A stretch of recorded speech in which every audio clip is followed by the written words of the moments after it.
Bitters, significantly important part of our business because we put them in some of our most classic cocktails, Manhattans, Old Fashions. What are they? These are strong botanicals. These are strong spices. Some of these go back to the dawn of mankind. They've been part of our medicinal preparations. They've been part of our alcoholic beverages. They are the reason why we have the Manhattan, the Martini, the Negroni, is the ingredients in these bitters. I'm going to show you how these are made. Many of them are made based on alcohol. Some are made based on glycerin. Some are made with maceration. Some are made by simple addition of and compounding of essential oils in glycerin. We'll talk about all of those things, where the ingredients came from, how important they were in the explosion of and the discovery of the new worlds. A lot of it was driven by what's in these bottles. Bitters. It's a fascinating story. Hello, everybody. Morning. Who went to a dinner last night? Anybody go to a dinner? I went to an awesome dinner at Mise en Place. Was anybody at that one? That was such a good dinner. Audrey, the bartender, wow. She and the chef really had it together over there. It was fantastic. So we're doing a fun little exercise today. It's a little bit of a bitters tasting. You have, let me give you the geography. You have in front of you 5 generic Manhattans, all made the same way with, well, I don't have the Dolan out here, but I chose the Dolan vermouth, which is the only vermouth that has its own AOC. As a matter of fact, Chambéry, France, which is the southeast of the Alpine Meadows. Really, literally was part of Italy once, and then part of France, then back and forth. And so right across the border, of course, is Torino, where they make all the Italian. But the one in Chambéry, which was very popular in the 19th century here, was the most popular vermouth here. It's delicate, it's floral, and it's very winey. And I chose it for that reason because I didn't want one of those mega spicy vermouths like Formula Antico. I mean, I remember tasting Formula Antico many, many years ago at the Rimini Food Festival in Italy, and I remember the old man was still alive. He was like in his late 80s, and I asked him if he ever would bring that to the United States, because I loved it so much. I loved it just as a beverage. I don't need the United States with a label and this and that. I sell it here, I sell it in Germany. I don't need you, you know. And I'm like, okay, cool. And then later on, it came to the United States. I never preferred it in my Manhattan or in my cocktails as much as I did just by itself, because I'm an old-fashioned Manhattan drinker. I like regular vermouth, you know, and I like a little bitters, but if you're using the Formula Antico, what's the point of the bitters? You ain't going to taste it anyway. It's so spicy. So this time you are going to taste the bitters, and that's why I chose the Dolan. We're using a rye whiskey, 100 proof. Could be the perfect spot for American whiskey. I like it. And it'll be spicy, it'll be bold. It will not overpower the bitters, however, as you will see. This blows me away every time I do it. Every time I do this, I'm like, this can't be the same drink. All those I made in a batch, and we poured them all out. They're generic, they got nothing in them except, and it's an imperfect, perfect Manhattan. It's half vermouth, 2 parts whiskey, 1 part vermouth, but the vermouth is divided like 60-40 between the sweet and the dry. So it's kind of an imperfect, perfect Manhattan. Quickly to review a little bit of stuff that, my background. I went to New York in 1969. I was lucky. I caught the end of an era. I threw this up here just to give you a little flavor of that. This was a jazz club that I used to go to called the Half Note down in what is today in what is today Soho. When that and Finelli's and the Prince Street Bar were the only non-manufacturing commercial enterprises in all of Soho back in 1969. And this was a jazz club, which later moved out of town. There it is today. It's a deli. I pointed it out because this guy, little Jazz Roy Eldridge, was playing there. He played with Gene Krupa all through the 40s. He was a brilliant guy.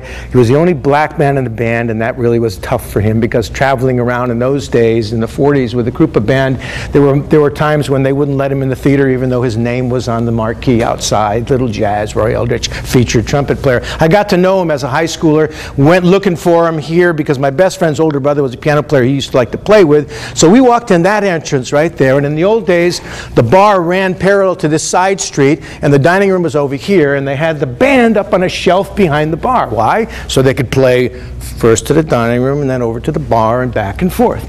And the drinking age was 18, and I walked in the door at age 20 with my buddy, whose brother was the piano player, and we were underage for that place because they didn't seat people that were under 21. You had that prerogative because if you wanted an older audience. And so the guy sussed us out and asked for IDs and was about to wave us away as little Jazz swept by the front door, saw Jerry and recognized him probably more than me because he played with his brother, leaned over and said, "Those cats are with me." And then he went right on. This is like my second week in New York. You know, like, those cats are with me. Well, needless to say, we screamed our heads off, and that became the night to remember for me, and the first lesson I had about living in New York, which is if you walk into a joint expecting to have a good time, you're not going to find a good time unless you bring some of it in the door with you. And we did that night. We screamed our bloody heads off. And little diminutive drummer, the only white guy in that band, his name was Mousy Alexander, sat down next to us at the bar at 4 in the morning because you know what? All the clubs, 52nd Street, everywhere, all over town, even in that 69, as late as that, they played the same schedule. Half hour on, half hour off, from 9 until 4 in the morning. You could set your watch by it. You could see, you could go to the theater, go back, catch a set. They worked hard, but it was fabulous. And so he said, "You guys help make it happen tonight," with your enthusiasm, obviously. And that's the thing. But what I remember most about him and what's most pertinent to you as a bartender was he was the Jimi Hendrix of the trumpet in the 30s and 40s, and his thing was high notes, you know. And his brother was a saxophone player, and he said to him one time, "Roy, you got to learn how to play with some soul, man, because you're just playing all these high notes all the time." And so he actually locked him in a hotel room to try to teach him how to play a ballad, because he was a saxophone player and he loved ballads. And so Roy learned ballads from his brother. Later in his career, when I knew him, his chops were not quite what they were, and yeah, he was playing a lot of ballads. And he said, yeah. When I was a young cat, I used to play all the notes. Now I play the right notes. This is what I think is pertinent to a bartender, because here we are with all these new ingredients, tons of them that we've never used, the culinary ingredients we've never seen the inside of a glass before. And as I go around the country, I see one strong ingredient after another thrown into a glass together. And you know what? Think about that. A strong ingredient only works when it has something that it can balance against or be offset by. So if you throw 4 or 5 really strong ingredients in a glass thinking, wow, it's even going to be better when I put that, it's even going to be better if I put that. I just went through a whole cognac contest, and all but 3 bartenders killed us. The inside of my mouth was just like raw from the intensity of these flavors. And I missed most of the time the final drink because there was just too much going on. It was mud, you know. So think about that. This was my background right here, right there, right there. Right there.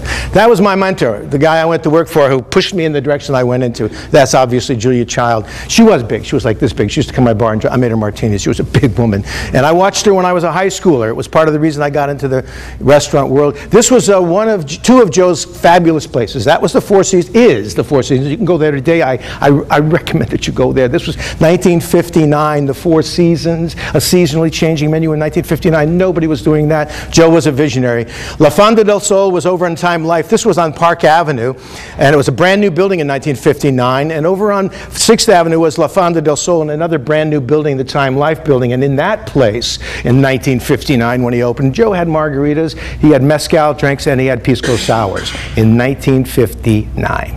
This guy was a visionary. He had to import those spirits for that place. This is obviously Windows on the World, Joe standing up there. When we lost our lease at the Rainbow Room, I ended up my contract with the company at Windows and was working September 10th, the night before, doing a tequila event and closed the bar. So going on, why is it going backwards? Help me out here, Mr. Man. Which way is forward, which way is backwards here? Is this going to go this way? No, it's not working. It wants to go only backwards, so I have to do this. Okay. This was the idea I had for the Rainbow Room when I was working at a small fine dining restaurant. Joe wanted me to do a 19th century bar with only fresh ingredients, only classic recipes, only real ingredients.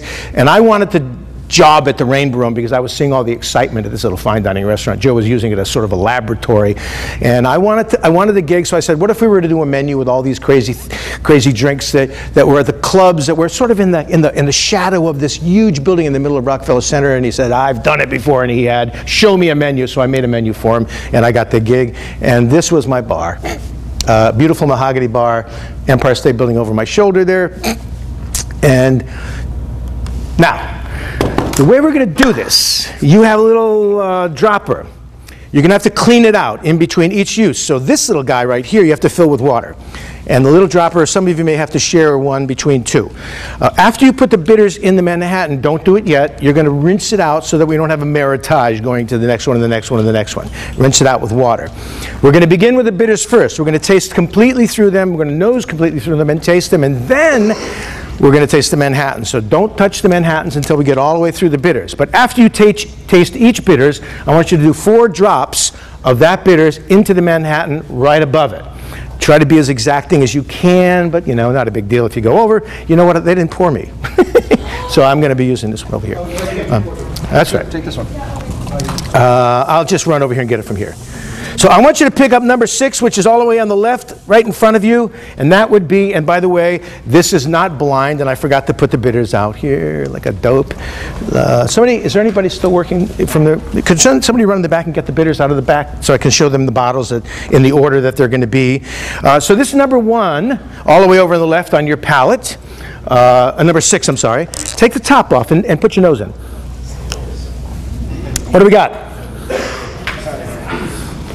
What are we smelling?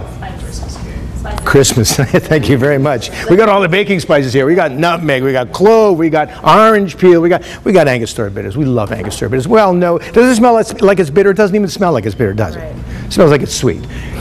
You know what? Let's taste it and find out. Just a little bit. Save some for the thing. Hell, we do shots of this stuff.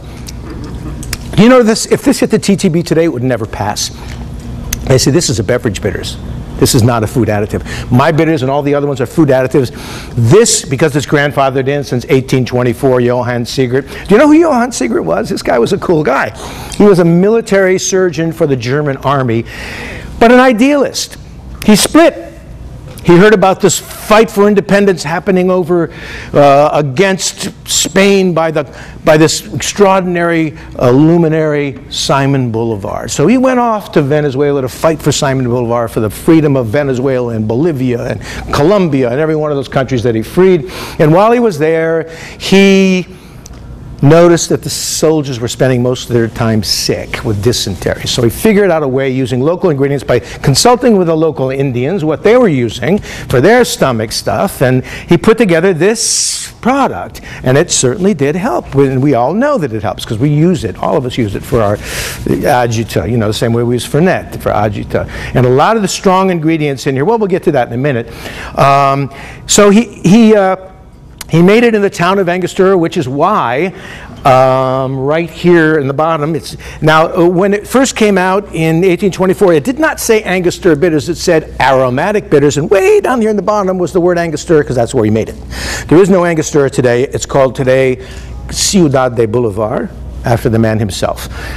He had to move offshore when things got too hot with the warfare happening around the town where he was manufacturing the stuff. So he moved to what is today I'm going to put these in order, the way they are on your palette as you're looking at them. So that would be your left, which is over here. So it's going to be like this. And by the way, but it's in Trinidad today, and it's a beautiful plant where they make lots of other stuff besides bitters. I want you to pick up number 2, and I'm going to pass this around because a lot of you may not have seen this yet. This is a bitters that actually made it right up into 1954 from 1877 when it started out. This is called Abbott's, and in 1877 it was called Abbott's Angostura.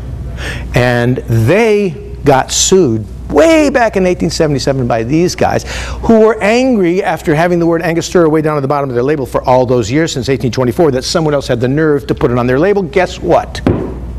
Angostura bark, which has a unique vanillin kind of aroma and is a bittering agent, was never in Angostura bitters.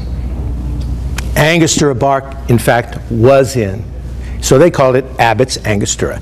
The judge said, well, this is a no-brainer, and told Angostura, well, aromatic, that they could not have exclusive rights to the word because they didn't even have it in the bottle.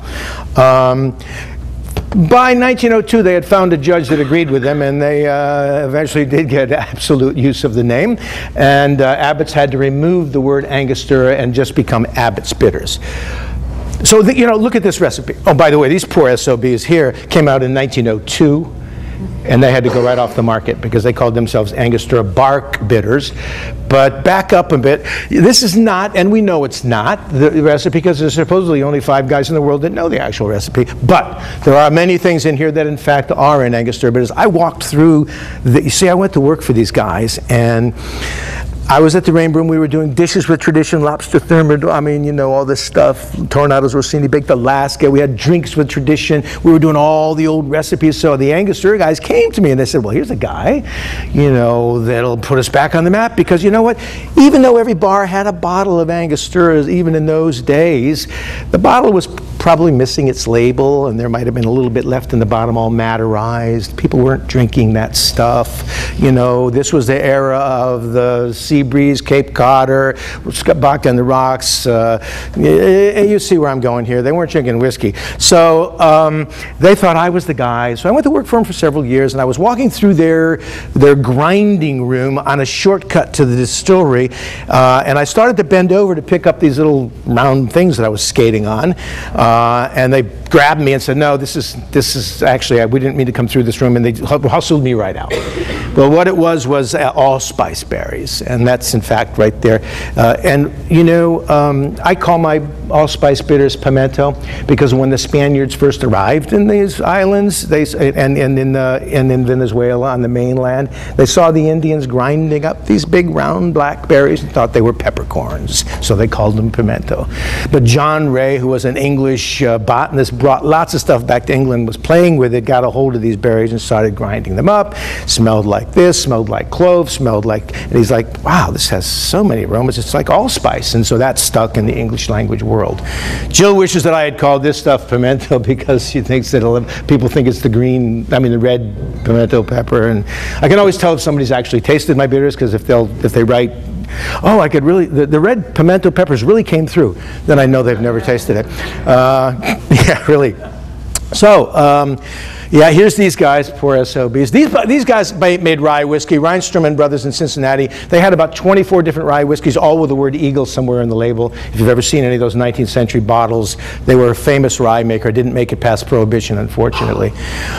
So here we go with pre-Prohibition. Look at it. It was just, and I wish I could have found more and more bottles. There were hundreds of them. I mean, there were so many commercial bitters. There were so many in-house, house-made bitters. People were making all their own stuff in those days. But I got a few of them, and you can see it was the glory days of bitters. It was the glory days of the cocktail, and in fact, even these manufacturers were so safe and scientific and responsible and truthful in their advertising, weren't they? Yes, indeed. It would cure everything from a lazy libido to cancer or dandruff or whatever you wanted to cure. You could take, but in fact, you know, as I started to say before, yeah, sure, they had to sell the stuff, and they wanted to make sure that people thought it was a medicine, so they didn't have to pay the sin taxes on it. You know, we in this country, we started taxing right after the Revolutionary War, and we paid for that war. Then we taxed again at the War of 1812, and we paid for that war. Then we didn't tax for a long time until the Civil War, and then after the Civil War, we pretty much never stopped taxing alcohol, and it got higher and higher. And today, we of course tax the hell out of it, and these guys, to avoid those taxes, called it medicine. But in fact, there were medicinal properties to a lot of the elements of these bitters. We all know that. We talked about it with Angostura bitters. There's a, well, here, let's move on here, we'll talk about that in a minute. This is what I walked into in 1974 when I went behind the bar. This was pretty much in every bar. This, you know, Joe Fee was just a little guy, and his dad was a chemical engineer, and he had his customers. He wasn't really looking for any more. You couldn't pretty much get it out of the state of New York very much, and even in New York, there was no place to buy it. You'd have to ship it. They'd have to ship it from. It was impossible. And he didn't talk to people on the phone.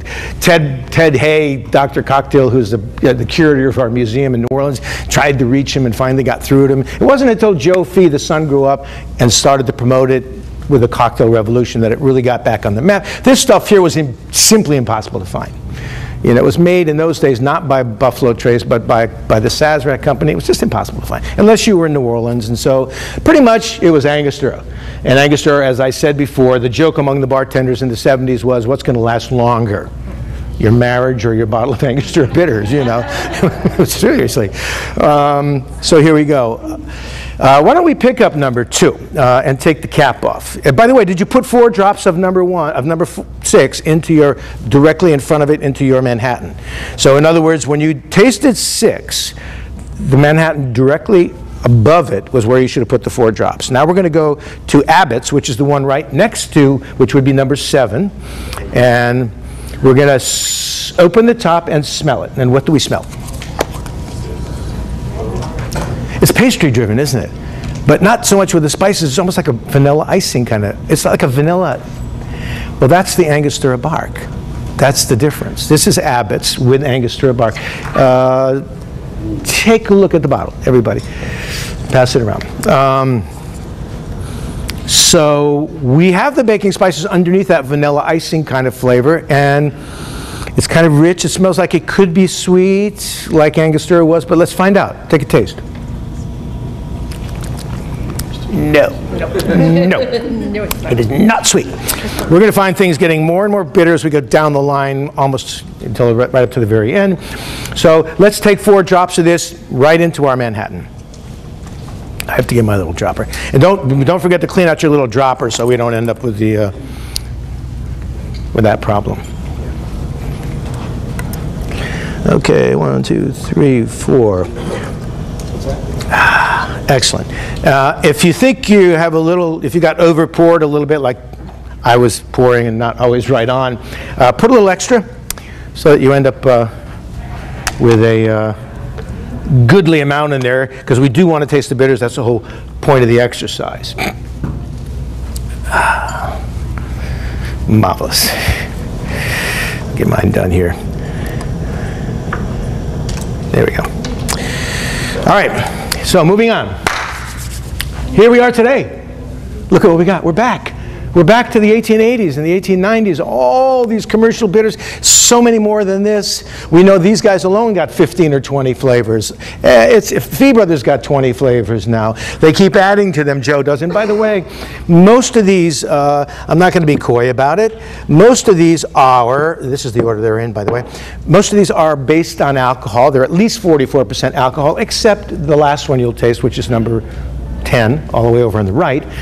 Joe Fee, most of his bitters are based on glycerin, which is complex sugar.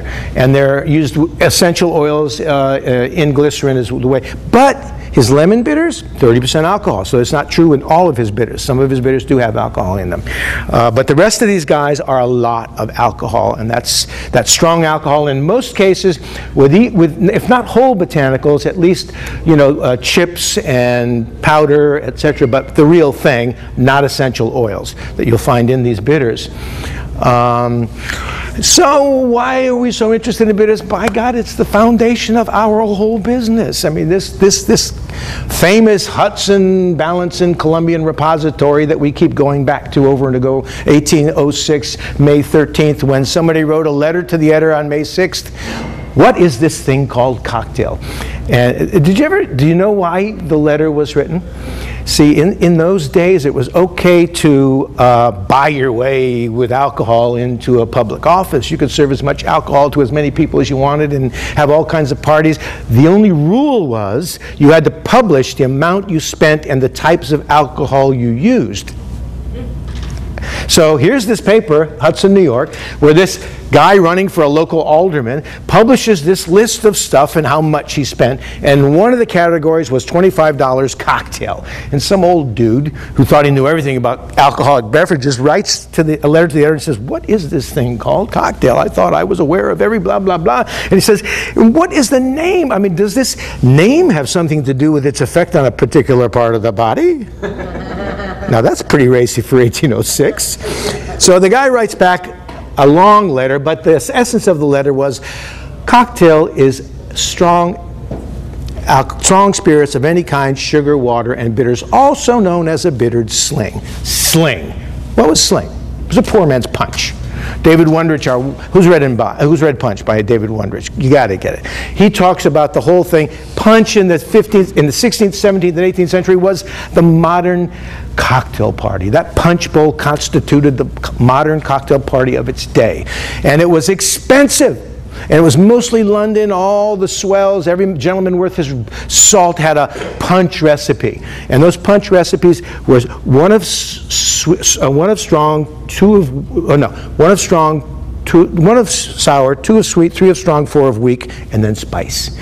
That recipe, it's a little sweet for today's taste. 1 of sour, 2 of sweet. We're more like 1 of sour, 1 of sweet these days.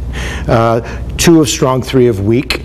And spice. So it sort of describes a cocktail, but in colonial America we weren't as wealthy and we weren't as driven by commerce. As a matter of fact, we were the poor relatives.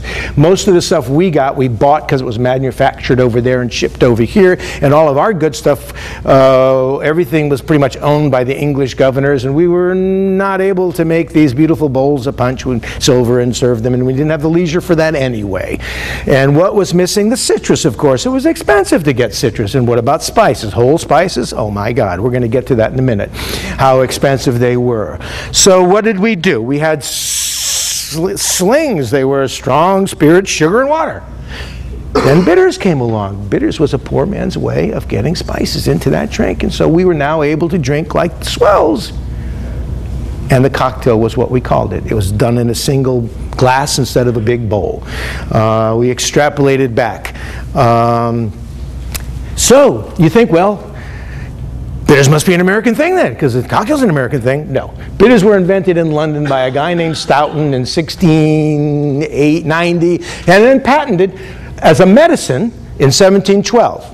The second patent medicine ever. And I asked our historical oracle, David Wondrich, what the first patent medicine was, and he couldn't tell me. He was so pissed. He couldn't tell me. You know what? I haven't asked him recently, but I bet he knows by now. David is a prodigious research person, and he really, really does. Dr. David Wondrich, by the way.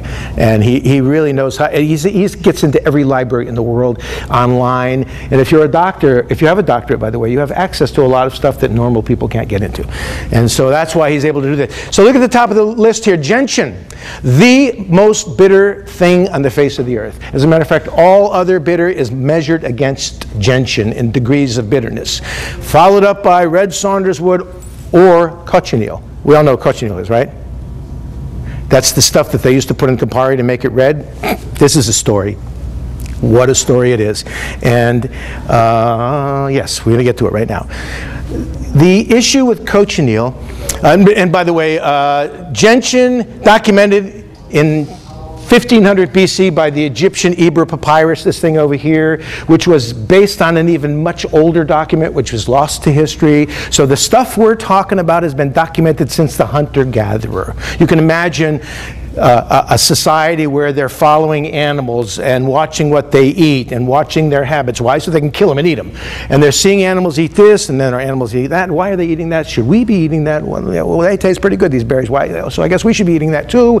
And you know, and by the way, in our DNA is that as a sort of when we taste something bitter, we spit it out. It's in our DNA. But why? Because it kept you from getting poisoned to death. You know, most bitter things, you know, you could tell. But some bitter things, in fact, don't poison you. And so I always wondered who was the guy who first bit into a tomato. Tomatoes were considered, by the way, to be deadly poison nightshade plants, and nobody ever ate tomatoes. And then one day somebody must have gone, who was that guy? But anyway, these botanicals have been documented throughout history, some longer than others, and in fact, this is a first century multi-volume thing called the Materia Medica, and it was the sort of what Western pharmacology is based on. This document here, this is a later 13th century Moorish version of it, and it really documented most of the stuff that we find in all of the things you're tasting today. And in fact, all of our amaros and our aperitivos and our bitter aperitivos and our beverage bitters, etc., etc., etc. Okay, back to this. And this brings us to the sort of the age of discovery. If you've ever seen each one a red 40 or carmine, that's as an ingredient in anything, that's cochineal. And what is cochineal? Cochineal is a female beetle. And this is Ron Cooper's finger. Do you know Ron Cooper who makes mezcal? We went down there and Ron went down there, by the way, not to make mezcal. He went down there because he's an artist. He's got a show in Miami right now, as a matter of fact. And he was down there because of these colors. And there's lots of natural colors in Spain, in Oaxaca and the area. There's like this moss that makes all kinds of light yellow. This particular beetle makes 76 colors of red, depending on what salts and additions how you mix it. But these little cocoony things, when you smear it across the face of that prickly pear cactus, it's that's what you get. That's what's underneath that little cocoon. It's the female beetle, and they're tiny. And this stuff, you think about the gold and the silver coming out of the New World, well, forget about it. This stuff was so valuable. 70 tons of it went into the port of Cadiz. That's in southern Spain, a little horseshoe bay where all of the riches of the New World came into Spain through the port of Cadiz. And you think 70 tons? That doesn't sound like a lot. It took 180,000 of these beetles to make 2 pounds. This stuff, these beetles were given in bags to the Aztec kings as patronage from their nobles, and this stuff was so sought after. You know, of course, nutmeg and of course clove, they were worth a fortune in the Southeast Asia. You know, there was this business going on. But this, you know, the English were fighting with the Dutch over Southeast Asia for years, but they didn't have much of a stronghold in the New World. They were up in even then they were fighting about Manhattan, and they didn't have much of a stronghold at all. Why? Because they were too busy doing other things, and they hadn't really gotten the Caribbean, North America. They didn't have a stronghold yet. So what they did, in order to sort of catch up with the Spanish and the Portuguese, who were really well established in North and South America, and in Mexico and in the Caribbean, they started the privateers. You know what those are, right? Pirates. They just made these guys part of the English Navy and told them to go out and attack the ships of the English and the Dutch and whoever. But the English, I mean the Portuguese and the Spanish. I'm sorry. And so these English privateers brought back tons of stuff that they looted from ships coming back to the port of Cadiz. And among the most important things that they got was that. And why would they want these red dyes? Do you remember what their army dressed in? This was the most superior dye available on the market anywhere, ever. You know, we saw red Saunders wood. That's a dye wood from the Indian subcontinent. Nowhere near as good as cochineal. It's not as permanent. These guys were dyeing thousands and millions of red coats for their army, and this is the stuff they wanted for it. So they wanted that more than they wanted gold. It's really a hilarious story. But this whole age of discovery, all of these baking spices that we're seeing in these lists of ingredients, the nutmeg especially, and the clove, these were really, really important for lots of reasons, not for just these beverage ingredients that happened later in the 18th and 19th century, things like amaros and liqueurs and these bitters. And by the way, gentian. We wouldn't have a cocktail world without gentian. Gentian made the Manhattan, the martini, the Negroni, all these things possible because those ingredients like the vermouths and the amaros were all bitter with gentian, you know. So it's a collaboration of old world, new world. It's really interesting that we shipped this stuff over there. They made these manufactured wines and fortified wines and aperitivos and amaros, and they sent them back over here, and we made these great cocktails out of them, you know. It was a real collaboration. But anyway, the Spice Islands down here, this was the biggie. The Banda Islands was where you got the nutmeg. There were forests of nutmeg trees on the Banda Islands, and the English were fighting the Dutch for 200 years over these islands. They finally had an arbitration, and the English gave up the Banda Island in exchange for Manhattan Island. The Dutch had been really established on Manhattan Island for a long time, and the English wanted in. They sailed up, Henry Hudson sailed up there, and the Dutch got angry, so they started fighting again about that, and finally they decided to go to arbitration because they were just fighting each other for too long. And in the arbitration it was decided that the English would get, their sphere of influence was Northeast, US, North America, and the Dutch would get the Banda Islands. These things, by the way, I want you to look at these books, pass them around. This is called Nathaniel Nutmeg. You want to read about these spice wars in Southeast Asia. It's fascinating. Pass it around, take a look at it. If you want to know more about the botanicals that go in our boozy business, you got to read this Amy Stewart thing called Wicked Plants. I brought the wrong book. What a dope. This is Amy's Wicked Plants book, but she's got a book called The Drunken Botanist. It looks just like this. Get it. Amy Stewart. You want to read about it. This is good too, because if you ever want to, Wicked Plants, if you ever want to, you know, poison your significant other, you can do it here without getting caught. This is called quinine, and we're going to get to that in a second. Another great story. You think about quinine, another bittering agent. A cure for malaria. The west coast of South America, from Central America down to here, was called the Viceroyalty of Peru, and it was a Spanish colony. And up in Peru, the first ones to arrive to Christianize the natives were the Jesuits. But the Jesuits were much more than that. The Jesuits were one of those orders that really protected knowledge from the ancient world and its transition to the modern world. You know, the whole Enlightenment and stuff like that. You know, we read about the Dark Ages, those times when all civilizations seemed to break down, and the great civilizations of Greece and Rome and the Phoenicians all disappeared. Well, it didn't disappear. A lot of the knowledge and a lot of the collected knowledge was in places, in monasteries, and kept safe. And the Jesuits were one of those orders that did that. So they were smart guys. They were the smartest guys around at the time. They were scientists. So when they got into the Peruvian jungles, they were doing a lot more than just bringing Christianity to these Indians. They were learning from them big time. And they saw this thing called fever bark that they were using to cure fevers, and they sent it back to Rome, and Rome was ridden with malaria. Malaria was the real problem in ancient times, not the plague. The plague killed hundreds of thousands of people. Malaria killed millions of people. It was a simple mosquito, and it came every summer, every year, without fail. And Rome was surrounded by wetlands, and they would be terrified if there was a pope who died during the summer, because they'd have to bring all the cardinals back. And there was one time during the Medici popes where 1/3 of the cardinals died trying to elect a new pope. You know, the Medicis, by the way, those red robes that they wore, cochineal. You know, the Japanese samurai, those red robes, cochineal. So this was so sought after. Let's go to the number 3. And look how black it is. Unbelievable. Nose in. What do we got? Yeah, licorice. Anise. Licorice. Licorice, yes. Anise, but he says anise, she says licorice. I think licorice. Why? Because licorice is sweet. Licorice root has sugar in it, has glycerin in it. And when you chew it, it's sweet. Does anise root have licorice in it? Have sugar in it? No. But this is anethole is what we're spelling. That's the active ingredient, anethole. Anethole appears so many different places. Where does it appear besides licorice? Anise, where else? Fennel?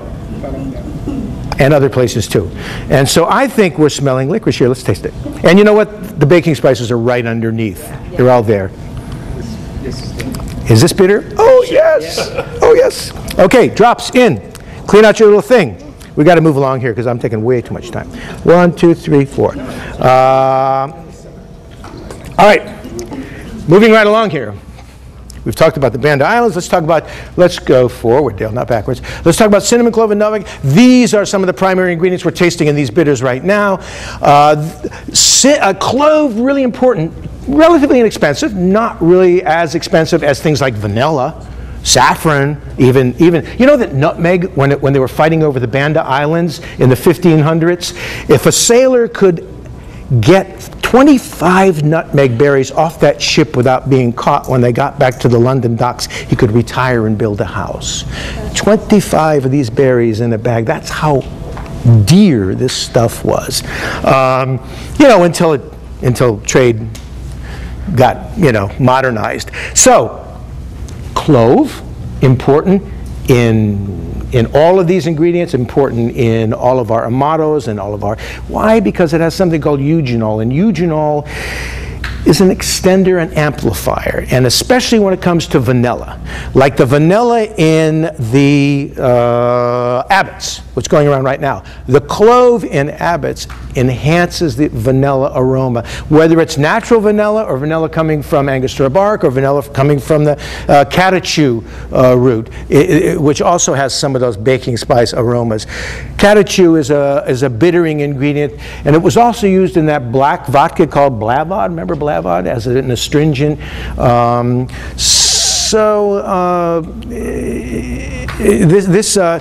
This whole idea of these spices here being kind of ruling a 300-year period, and in that period something called the East India Company, the Dutch East India Company was the significant force.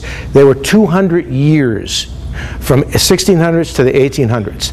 And 15 minutes? Thank you. 5 minutes?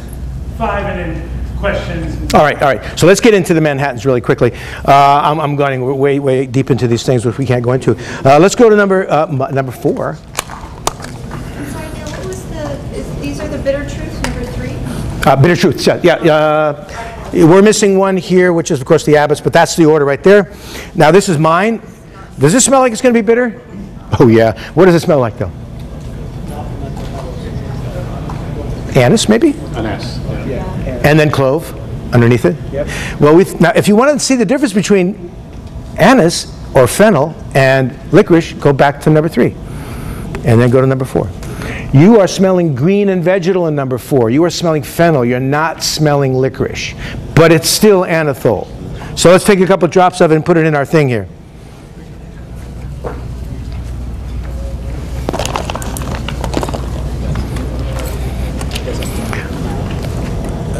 And then let's go to number 5. Pop the top. What does that smell like? Okay, you just went to the movie theater, and you went up to the concession counter, and you're buying what? Red Hots. You're buying Red Hots. This is cinnamon oil, and that's what I said. Joe likes to use essential oils a lot, and he puts them in glycerin, and that's what this is. Taste it. It's sweet. We're back to number 1. Not that number 1 tasted like cinnamon. I'm saying that we're back to sweet. You could drink this. So let's put some into our last Manhattan. Fee Brothers Barrel Aged. I'm sorry. Yes, it's you guys can't see and read these labels up here. Yeah, there's nothing blind about this tasting. So let's go on back now to Manhattan number 1. Give it a little swirl around to get that Angostura nicely mixed in, and smell. What do we smell? First thing you're smelling, besides the rye, which, is not prominent, you're smelling a lot of winey notes, aren't you? That's that delicate, floral, Dolan vermouth, quite winey in the nose. But then the baking spices are underneath, and you do get the rye character. Let's take a taste. I wish we had given you spit cups. Why didn't we think of that? What could we spit into? Nothing. It's too late. All right, I want you to take 2 sips. So by the time we finish this tasting, everybody's going to be totally wasted. Should we go back and get them some cups? Is anybody back there that could run back and get cups for everybody really quickly? I don't want everybody to get totally wasted. It's our fault. Just a couple. Oh, spit into this little thing. No, there's no room, no. Spit into our first cup or something. Yeah, back into our first thing. Well, you can spit back, but I want you to go back and forth. Anyway, nose in, and let's take a little taste. The first taste, by the way, is just to get rid of your breakfast, because the second taste is going to give us a real clue. Yeah, yeah, we could spit into these little bitters cups. I guess you're right. I'm going to do that. Okay. Do we like this? Yeah. Of course we like it. I mean, 200 years of this. This is what we had our Manhattans with. 150 years, whatever. It's delicious, but it's kind of the sweet side. It's not real bitter. And guess what? I'm tasting the Dolan. I'm tasting the baking spices. The rye is a little underneath. It's a little underneath. Let's go to number 2. And just spit maybe, first smell number 2 again, and then we'll spit into the cup that it came out of. Smell that icing, vanilla icing, everything. Let's see if it's in the nose. Yeah, it's there. It's there. Look how light it is. That's a very light color, that Abbott's. Let's give it a little taste here.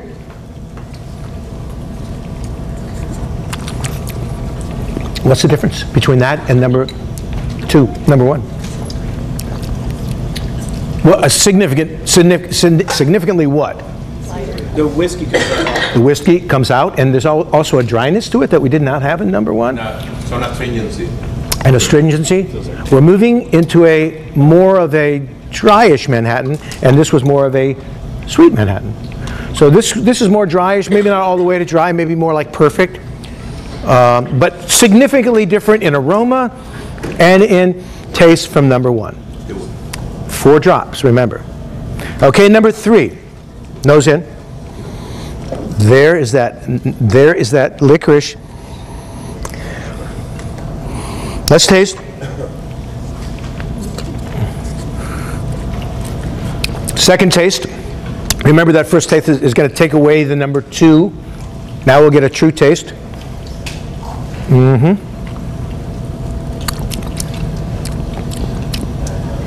Talk to me. A little bit more spicy. Spicy. Now, that peppery Knob Creek rye is right in the center of my tongue. All the pepper from the Knob Creek rye is really bright. And this is long. It's developing now. Yeah. Getting a little bit of the citrus now, orange. Bitter orange is going to be in most of these, by the way. Let's go to, what are we on? 4, yes. Boy, there's that anise right out front and the clove right underneath it. Does this smell like it's going to be dry? Ooh, yeah, I think so. Let's taste this.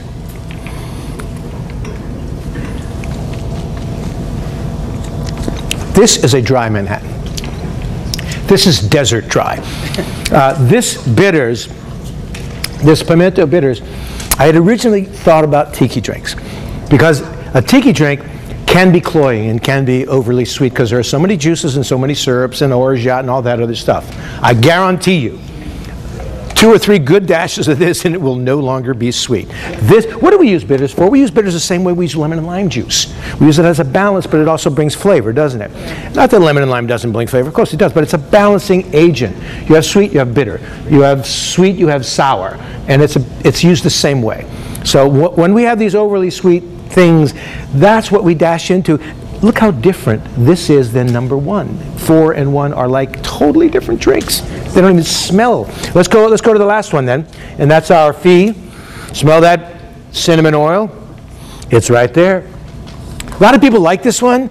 Me, I love it I love this in tiki drinks because I think that cinnamon note is so good with those tropical juices, with mango and passion and all the stuff that you find in those drinks. But in a Manhattan, I don't want to smell Red Hots. It brings me right back to being in the theater as a kid. You know what I mean? Let's taste.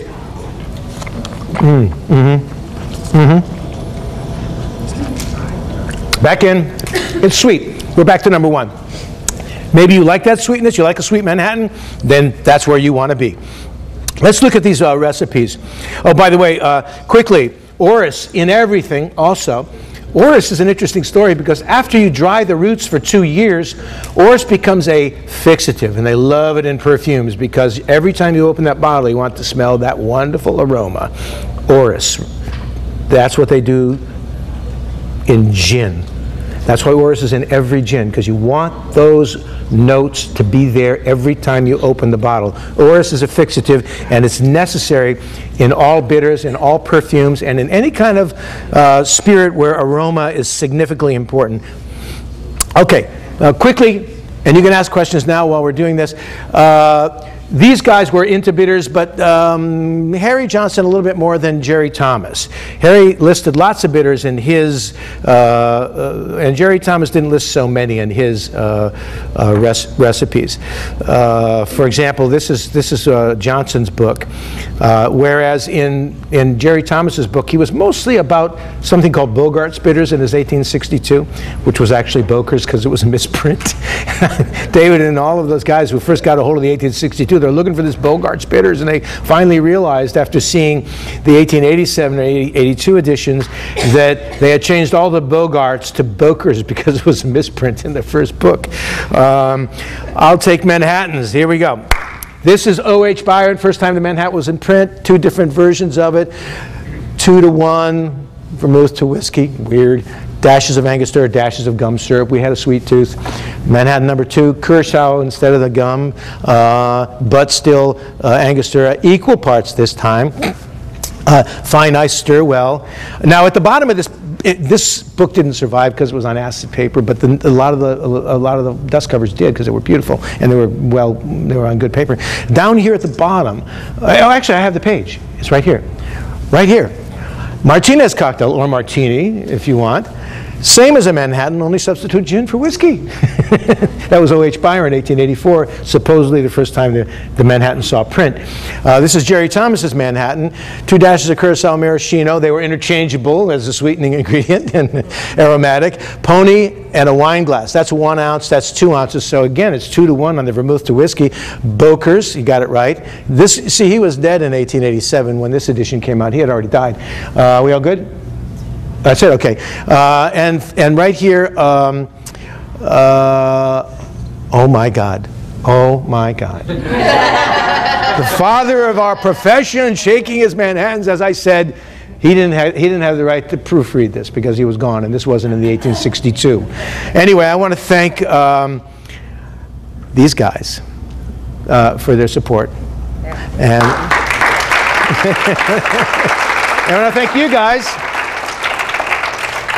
coming around and inviting me. So I'm going to help break this down real quick because we got another group coming in here at about noon or so. So thank you all for coming. I had a lot more to say, and obviously there wasn't as much time to say it, but you know, that's okay. We hit all the high notes, I think. No, we can be at the bar right now. There we go. Yes, we'll start with Manhattans early. Now, I actually want to go to everything today, so I'm going to get right out and tear this all down and go into the next seminar myself. So thank you all very much. There's little things, if you want to figure out how to buy these bitters, just turn them over. There's a little thingy there. I got some cards up here if anybody's interested. And return the books if you have them out there somewhere. Thank you. Thank you. Thank you. I got Christmas gifts for everybody who showed up today. Woo. Hey. Maker's Mark bottle. Because we also have Maker's Mark, even though we Knob Creek. I didn't have any Knob Creek swag. So